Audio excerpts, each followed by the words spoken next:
അനീഷ് അനുമോദ് നമ്മോടൊപ്പം ചേരും. Father Philip Kaveel കത്തോലിക്ക കോൺഗ്രസിന്റെ പ്രതിനിധിയായി ഈ ചർച്ചയുടെ ഭാഗമാകുന്നുണ്ട്. ശ്രീ ഫിലിപ്പ് കവീൽ, ഇവിടെ വനം വകുപ്പിന്റെ നിഷ്ക്രിയത്വം ഈ വിഷയത്തിൽ പ്രകടമാണ്. കാരണം ഇത്രയധികം പ്രശ്നങ്ങൾ ഉണ്ടായിട്ടും കൃത്യമായി ഈ വിഷയത്തിൽ ഇടപെടാനോ പ്രതികരിക്കാനോ അവിടെ ഒന്ന് സന്ദർശിക്കാനോ വനം മന്ത്രിയോ പ്രധാനപ്പെട്ട ആളുകളോ തയ്യാറാകുന്നില്ല എന്നുള്ളതാണ്. ഒപ്പം ജനത്തോടുള്ള വെല്ലുവിളിയാണ്. കാരണം ജനക്കൂട്ടത്തോട് സംസാരിക്കാനില്ല.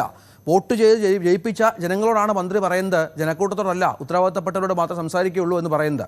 ഒപ്പം ഈ പ്രതിഷേധം സ്വാഭാവികമാണ്. കാരണം മനുഷ്യജീവനുകൾ നഷ്ടപ്പെടുമ്പോൾ ഉണ്ടാകുന്ന ഒന്നാണ്. അതിനെ ആ അർത്ഥത്തിൽ മനസ്സിലാക്കാൻ മന്ത്രി തയ്യാറാകുന്നില്ല. അതിൻ്റെ പ്രതിഫലനമല്ലേ ഇത്തരം വാക്കുകൾ അദ്ദേഹത്തെ നാവിൽ നിന്ന് വരുന്നത്? എനിക്കിതിനെക്കുറിച്ച് പറയാനുള്ളത്, ഞാൻ ഈ മന്ത്രിയുടെ വാക്കുകൾ പൂർണ്ണമായിട്ടും നേരിട്ട് കേട്ടില്ല. ഇവിടെ റിപ്പോർട്ട് ചെയ്യപ്പെട്ടത് കേട്ടതിൻ്റെ പശ്ചാത്തലത്തിൽ പറയുകയാണ്. ഈ ജനത്തെ പുച്ഛിക്കുന്ന തരത്തിൽ അധികാരികൾ ഒരിക്കലും സംസാരിക്കാൻ പാടില്ല. ബഹുമാനപ്പെട്ട വനം വകുപ്പ് മന്ത്രി ജനത്തോട് എനിക്ക് ഉത്തരവാദിത്വമില്ല എന്ന് പറഞ്ഞിട്ടുണ്ടെങ്കിൽ അത് തീർച്ചയായിട്ടും തെറ്റാണ്. അങ്ങനെ ഒരു ഉത്തരവാദിത്തപ്പെട്ട ആൾ പറയാൻ പാടില്ല. ഇന്നലെ ആ മരണത്തിന്റെ സമയത്ത് അവിടെ അദ്ദേഹത്തിന് പോകാൻ സാധിച്ചില്ലെങ്കിൽ അത് നമുക്ക് മനസ്സിലാക്കാൻ സാധിക്കും. കാരണം അദ്ദേഹത്തിനും ഭയമുണ്ട്. കാരണം ജനം ഈ വികാരത്തിനുള്ളിൽ എന്ത് പ്രവർത്തിക്കും, എങ്ങനെ പ്രതികരിക്കും എന്ന് മനസ്സിലാക്കാൻ സാധിക്കും നമുക്ക്. പക്ഷേ അത് കഴിഞ്ഞ് ഇന്ന് അദ്ദേഹത്തിന് പോകാമല്ലോ. കഴിഞ്ഞ പ്രാവശ്യം നടന്ന മരണത്തിന് ശേഷം അദ്ദേഹം എന്ത് ചെയ്തു? വയനാട്ടിൽ പോയോ? ഈ കാര്യങ്ങളൊക്കെ നമ്മൾ പരിശോധിക്കേണ്ടതുണ്ട്. എൻ്റെ അഭിപ്രായത്തിൽ ഈ വനം വകുപ്പ് വളരെ ഗുരുതരമായ കൃത്യവിലോപമാണ് ചെയ്തിരിക്കുന്നത്. ആവർത്തിച്ച് കത്തോലിക്ക കോൺഗ്രസ് പോലെയുള്ള പ്രസ്ഥാനങ്ങൾ ഈ മലയോര മേഖലകളിലെ പ്രശ്നങ്ങൾ ഗവൺമെന്റിന്റെ ശ്രദ്ധയിൽപ്പെടുത്തി, പൊതുജനത്തിന്റെ ശ്രദ്ധയിൽപ്പെടുത്തി, ഇവിടെ ഇങ്ങനെ വന്യജീവി ആക്രമണ ഭീതി നിലനിൽക്കുന്നുവെന്നും അനേകം മനുഷ്യർ ഭീതിയിലാണെന്നും പലതവണ പല വേദികളിൽ ഞങ്ങൾ ആവർത്തിച്ചതാണ്. അന്നൊക്കെ ഈ പ്രശ്നത്തെ ഗവൺമെന്റ് നിസ്സാരവൽക്കരിച്ചതാണ് ഇന്ന് ഇത്ര ഭീതിതമായൊരു സ്ഥിതിവിശേഷത്തിലേക്ക് എത്തിയിരിക്കുന്നത്. എനിക്ക് പറയുവാനുള്ളത് കേരളത്തിന്റെ മുഖ്യമന്ത്രിയോടാണ്. അദ്ദേഹത്തിന്റെ ആർജവത്വം കാണിക്കേണ്ട ഒരു സമയമാണിത്. ഇത്രമാത്രം കെടുകാര്യസ്ഥത കാണിക്കുന്ന ഒരു വനം വകുപ്പില്, ഇത്രമാത്രം കഴിവുകേട് കാണിക്കുന്ന വനം വകുപ്പില് ആ വനം വകുപ്പ് മന്ത്രിയെ ആ ചുമതലയിൽ നിന്ന് മാറ്റി നിർത്തണം. ഉത്തരവാദിത്തോടെ ജനങ്ങളുടെ കാര്യത്തിൽ ശ്രദ്ധയുള്ള, ജനങ്ങളുടെ ജീവനും സുരക്ഷിതത്തിനും സംരക്ഷണം നൽകുവാൻ പര്യാപ്തമായ വിധത്തിൽ കഴിവുള്ള ഒരു വ്യക്തിയെ അവിടെ സ്ഥാപിക്കണം, അവിടെ അവരോധിക്കണമെന്നാണ് എനിക്ക് പറയാനുള്ളത്. എന്തെങ്കിലും ധാർമ്മികത ബാക്കിയുണ്ടെങ്കിൽ വനം വകുപ്പ് മന്ത്രി, ജനങ്ങളോട് ഉത്തരവാദിത്വമില്ലാത്ത രീതിയിൽ പ്രതികരിക്കുന്ന മന്ത്രി ആ സ്ഥാനം രാജിവെക്കണമെന്നാണ് കത്തോലിക്ക കോൺഗ്രസിന് പറയുവാനുള്ളത്. കാരണം ഇവിടുത്തെ ജനത്തിന്റെ ജീവന് സുരക്ഷിതത്തിന് വില കൽപ്പിക്കുവാൻ ഇവരൊന്നും ആയിട്ടില്ല. ജനജീവിതത്തെ സംരക്ഷിക്കാൻ പറ്റുന്നില്ലെങ്കിൽ മന്ത്രിസ്ഥാനത്ത് മാറി നിൽക്കട്ടെ. അതിന് പറ്റുന്ന ആളുകളെ നിങ്ങൾ കണ്ടെത്തൂ. എന്താണ് നിങ്ങൾ ഈ നാട്ടിൽ ചെയ്യുന്നത്? ഈ വനം വകുപ്പ് മന്ത്രി എന്തേ ഇതുവരെ ഈ വയനാട്ടിലേക്ക് പ്രവേശിക്കാത്തത്? അവിടുത്തെ പാവപ്പെട്ട ആളുകളുടെ ജീവൻ നഷ്ടപ്പെടുന്ന കാണുന്നില്ലേ? ആ മൃതസംസ്കാരത്തിന് നേരത്തെ അവിടെ പോകാൻ സാധിച്ചില്ലേ? അത് ഞാൻ മനസ്സിലാക്കും. അത് വളരെ അപകടകരമായ ഒരു സിറ്റുവേഷനാണ്.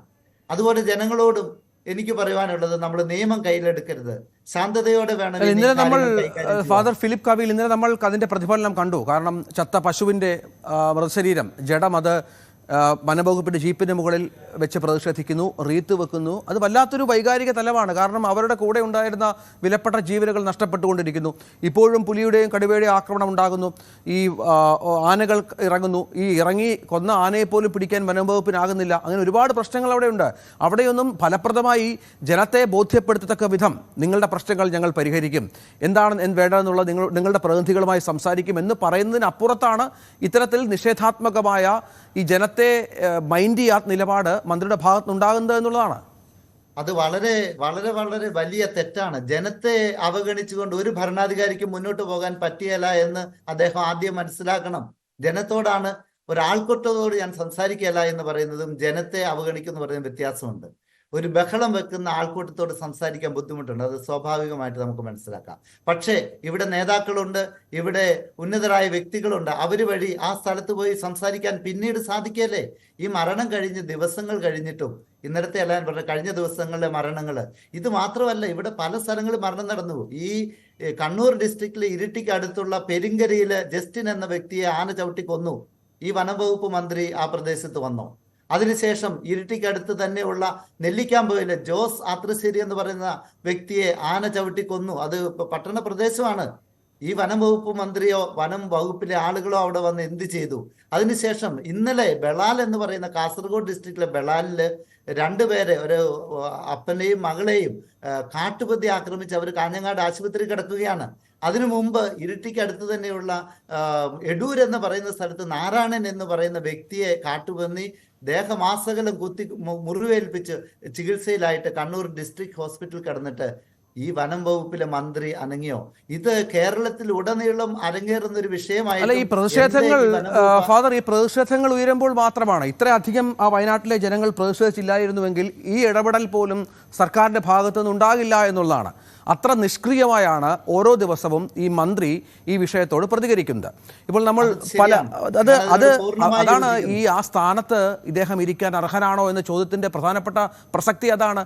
കഴിവില്ലെങ്കിൽ, ജനത്തോട് ഉത്തരവാദിത്തമില്ലെങ്കിൽ രാജിവെച്ചു പോകണം. അത് എല്ലാ രാഷ്ട്രീയ പാർട്ടികളും ആവശ്യപ്പെട്ടു. ബോധം അവശേഷിക്കുന്നുണ്ടെങ്കിൽ ഈ മരണപ്പെട്ട വ്യക്തികളുടെ ജീവനെ കരുതി, അവരുടെ കുടുംബങ്ങളുടെ പ്രയാസങ്ങളെ കരുതി ഈ വനം വകുപ്പ് മന്ത്രി എത്രയും പെട്ടെന്ന് രാജിവെക്കണം. അല്ലെങ്കിൽ മുഖ്യമന്ത്രി അദ്ദേഹത്തിന്റെ രാജി ചോദിച്ചു വാങ്ങണമെന്നാണ് കത്തോലിക്ക കോൺഗ്രസ് പറയാനുള്ളത്.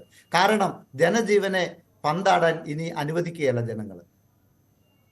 അതാണ് ആവശ്യമായി വരുന്നത്. BJPയും കോൺഗ്രസും ഈ ആവശ്യം ഉന്നയിച്ചു കഴിഞ്ഞു. ഇപ്പോൾ കത്തോലിക്ക കോൺഗ്രസ് മുന്നോട്ട് വെക്കുന്ന പ്രധാനപ്പെട്ട ആവശ്യം ഇത് തന്നെയാണ്.